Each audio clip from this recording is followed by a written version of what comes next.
Welcome to doctor மைக்லீஸ் music therapy channel. இன்றைய பதிவில் சோஷியல் ஆஸ்பெக்ட்ஸில் நம்ம தெரிஞ்சிக்க வேண்டிய விஷயங்கள். ஒரு 2-3 பேரோட பழகும் பொழுது, அப்புறம் ஒரு ரிலீஜியஸ் ஆஸ்பெக்ட்ஸில் ஒரு கோவிலுக்கு செல்லும் பொழுது, இப்போ சுவாமி தரிசனத்துக்காக போகிறோம், அங்கே என்னெல்லாம் தெரிஞ்சுக்கணும், ஹவு டு பிஹேவ், அந்த மாதிரி நேரத்தில் எப்படி ஒரு பாசிட்டிவ் ஸ்பீச் மட்டும்தான் இருக்கணும் அப்படின்லாம் நம்ம பார்க்கலாம். சென்ற சில பதிவுகளாகவே இதற்கு தொடர்புடைய செய்திகள் தான் நம்ம பார்த்துட்டு வரோம். அப்போது சோஷியல் ஆஸ்பெக்ட்ஸ்ன்னு சொல்கிறது சாதாரணமாக ஒரு ட்ரைவியல் திங்ஸுக்கு, ஒரு நார்மல் கெட் டுகெதருக்கு, இல்லை ஒரு பர்த்டே பார்ட்டி, இல்லைன்னா ஒரு வேறு ஏதாவது ஒரு ஃபேர்வெல், ஒருத்தரோட ஆஃபீஸ்லேருந்து அவங்களுக்கு என்ன சூப்பர் ஆனிவேஷன், அவங்க ரிட்டையர் ஆகிறாங்க, அந்த நாளில் அவங்களுக்கு கொடுக்குற ஒரு பிரிவு உபசார விழா, அதுக்கு மட்டும்தான் சோஷியல் கேதரிங்னு நம்ம நினைக்கிறோம்னு சொன்னால் அதில் எங்கேயோ ஒரு இடத்துல குறைபாடு இருக்குதுன்னு அர்த்தம். ஆனால் உண்மையில் ஒரு பிரிவு உபசார விழா அப்படின்னு சொன்னால் அது எப்படி ஒரு சோஷியல் கெட் டுகெதர், அந்த இடத்துல யார் விழா நாயகனோ அவருக்கு என்ன சிறப்பாக பேசணும், அதுபோல் இருக்கிறது சரிதான். அதே போல் வேறு ஒரு நிகழ்ச்சி, ஒரு நம்ம சென்ற பதிவில் கூட சொன்னோம், ஒரு கிராண்ட் டாட்டர், ஒரு கிராண்ட் சன், அவங்களுக்கு ஒரு பர்த்டே அப்படின்னு சொன்னால் அந்த இடத்துல பாட்டியோட ரோல் எப்படி இருக்கும், அந்த பாட்டி அங்கே எப்படியெல்லாம் நடந்துக்கணும்,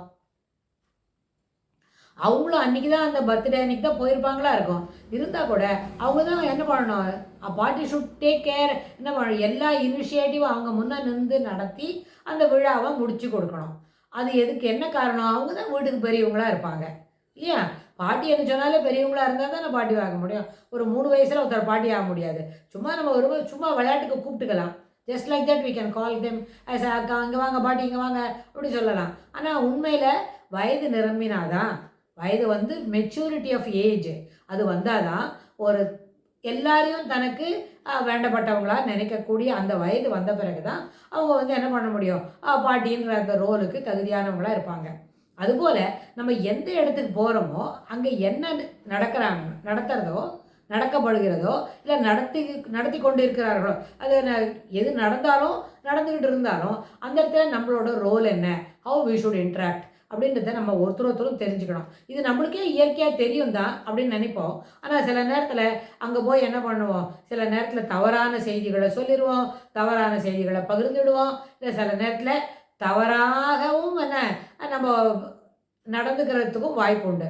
சொல்கிற செய்தி பழகிறது வேறு, ஆனால் நடந்துக்கிறது வேறு. நம்மளோட ட்ரெஸ் கோடு, அப்புறம் பாடி லாங்குவேஜ், இது எல்லாமே அதுக்கு வித்தியாசமானதாக இருக்கும். Will after cut A sorry figure after seeing அந்த வீடியோலாம் நம்ம பார்த்தோன்னு வைங்க, என்ன இவ்வளோ மோசமாக நடந்துக்கிறோம், நம்ம இனிமேல்ட்டு இன்னும் கொஞ்சம் ஜாகிரதையாக இருக்கணும், இல்லைன்னா இப்போ நடக்க தெரியலன்னு வைங்க, இதுபோல் ஒரு விழாக்கெல்லாம் நம்ம போகாமல் இருக்கணும் அப்படின்னு நம்ம முடிவு எடுக்க முடியும்.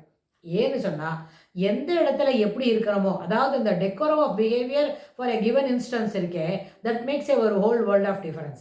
ஒருத்தருக்கு ரொம்ப வயதாக இருக்குது, அவங்கள போய் நம்ம பார்க்க போகிறோம் அப்படின்னு சொல்லும்போது என்ன பேசணும், அங்கே அவங்களுக்கு ஒரு நம்பிக்கையை கொடுக்கக்கூடிய செய்திகளை நம்ம பேசணும். இருந்தாலும் அங்கே என்ன வயசாகிடுது, இது மாதிரி தான் இருக்கும், இனிமேல் தொய்வு தான் இருக்கும், வேகமாக நடக்க முடியாது தான், அதெல்லாம் வாஸ்தவம் தான். ஆனால் பேசும்பொழுது மனம் அதை தொய்வடைகிற மாதிரி செய்திகளை பகிர்ந்து கொள்ளாமல், இதெல்லாம் ரொம்ப சாதாரண விஷயந்தான், இப்படி தான் இருந்தாங்க, தினமும் இப்படிலாம் ஒரு கஞ்சியெல்லாம் குடித்தாங்க, அவங்களோட விசுவாசமாக வேடிக்கையாக பார்த்து பழகிறதுக்கு நிறைய பேர் இருந்தாங்க, அவங்க என்ன பண்ணிட்டாங்க, she can come up that, அந்த மாதிரி ஒரு மனம் தெரியுமா, மனம் சோர்வடைந்து இருக்கும்பொழுது இது போலலாம் நகைச்சுவாக பேசும்பொழுது அந்த நகைச்சுவை அவங்களுக்கு மேலும் மேலும் ஊக்கமளிக்கும். அதுலேருந்து அவங்க வெளியில் வரத்துக்கு எல்லா வாய்ப்பும் இருந்தது. ஜஸ்ட் லைக் தட், இதுபோல் ஒரு நிகழ்வு நான் இருக்கிற இடத்து பக்கத்தில் நடந்தது அப்படின்னு ஒரு ரியாலிட்டியை நம்ம அவங்களோட ஷேர் பண்ணிக்கணும். இதுக்கு என்ன காரணம்னு கேட்டால், இந்த சோஷியல் கேதரிங்கில் டெக்கோரம் ஆஃப் பிஹேவியர் மாறாத பேசுகிறதுக்கு ரியாலிட்டியை ஷேர் பண்ணிக்கணும் அப்படின்னு தெரிஞ்சுக்கணும். அது ஆனால் ரியாலிட்டியை ஷேர் பண்ணிக்கணும். ஒருத்தர் சவுக்கடாக இருக்கிறாங்க அப்படின்னா அவங்கள்ட்ட போய் ரியாலிட்டியை ஷேர் பண்ணிக்கணுன்ற அவசியம் இல்லை. அந்த ரியாலிட்டியை ஷேர் பண்ணிக்கிறதுக்கு அங்கே டாக்டருக்கே ரைட்ஸ் கிடையாது. டாக்டரே என்ன பண்ணணும், ரொம்ப சட்டிலாக தான் அவங்களுக்கு சொல்ல வேண்டி வரும். ஸோ இது எல்லாமே இந்த பேசக்கூடிய பழக்கம் இருக்கே, அதில் ரொம்ப மாறுதல் உடைத்து அப்படின்னு இருக்குதுன்னு வைங்க, அதை நம்ம என்ன பண்ணோம், சீர்திருத்தம் உடைத்து அப்படின்னு அதை மாற்றணும். ஏன்னு சொன்னால் சிலவங்க இதெல்லாம் எனக்கு பிடிக்காதுப்பா, இதெல்லாம் நாங்கள் சாப்பிட மாட்டோம் அப்படின்வாங்க.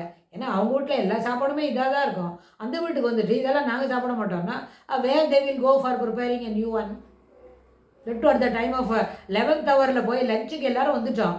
அந்த மத்தியானம் 1:45க்கு புதுசாக வேறு ஐட்டம் பண்ணணும்னா who is here to prepare all these things? there is a substance for it. அப்படி நம்ம யோசிக்கணும் இல்லையா?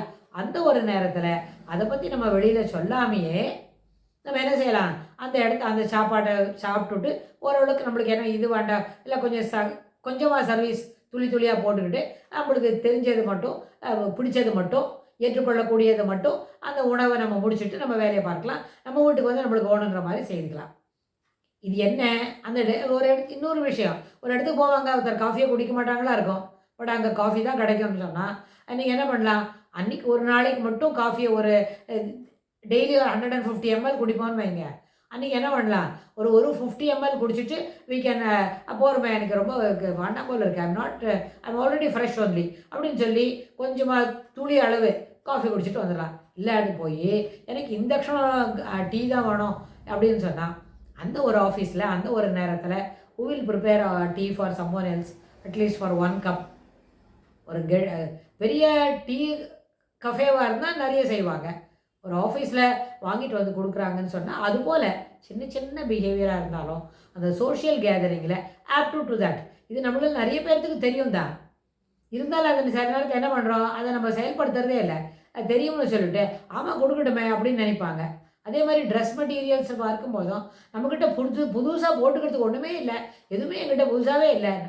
அப்புறம் அவங்கள கபோர்டு போய் திறந்தால் புதுசாக அந்த பேக் பண்ணது இருக்கே சீல் அது திறக்காமே 4-5 ட்ரெஸ் வச்சுருப்பாங்களா இருக்கும். ஆனால் டெல்லிங் லைஸ், நோபடி லைக்ஸ்.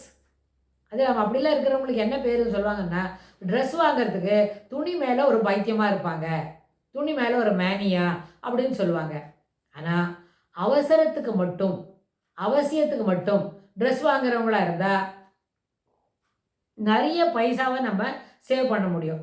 அப்படி சேவ் பண்ணலைன்னா கூட செலவை குறைக்க முடியும். ஒரு சில ட்ரெஸ் இருக்குது நிறைய 4 ஃபிகருக்கு மேலே கொடுத்து 7,000 8,000 கொடுத்து வாங்குறாங்க அப்படின்னா அது வந்து எத்தனை தடவை போட்டுக்க போகிறோம்? Does it worth wearing? ஒரே ஒரு நாளைக்கு போட்டுக்கிறதுக்கு அத்தனை காசு கொடுத்து வாங்கணுமா?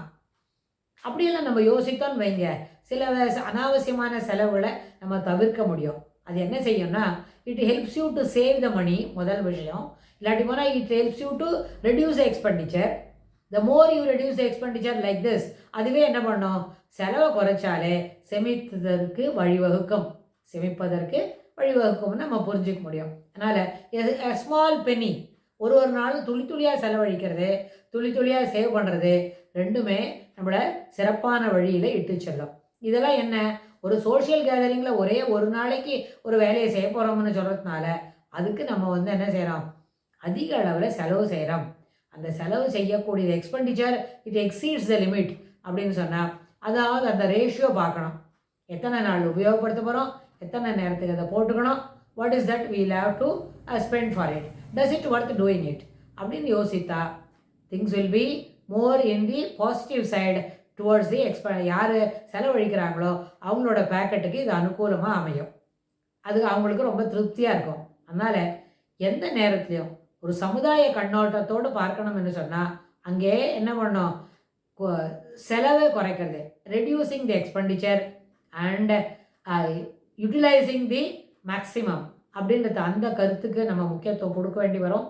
அது கொடுத்தாக்க நாட்டோட பொருளாதாரம் இருக்கே, தனி மனிதனோட பொருளாதாரம், நாட்டோட பொருளாதாரம்ன்றது ரொம்ப பெரிய விஷயம். நம்மளோட ஜிடிபி பர்சனலாக இருக்கிற நம்ம இன்கமுக்கு தகுந்த மாதிரி இருக்கிற என்ன செலவு பண்ணுற சாமர்த்தியம் இருக்கே, அது ஒரு கட்டுப்பாட்டுக்குள்ளே வரும். இது வந்து உணவு பழக்கத்துக்கு ஏற்புடையது, இந்த ட்ரெஸ் மெட்டீரியல்ஸ்க்கு ஏற்புடையது, மற்றபடி லேவிஷாக செலவு பண்ணுறோமே அதற்கும் அது ஏற்புடையது அப்படின்னு சொல்லி இந்த பதிவை நம்ம நிறைவு செய்கிறோம். இதுக்கு தொடர்புடைய செய்திகளை வரப்போகிற பகுதியில பார்க்கலாம். தேங்க்ஸ் ஃபார் வாட்சிங்.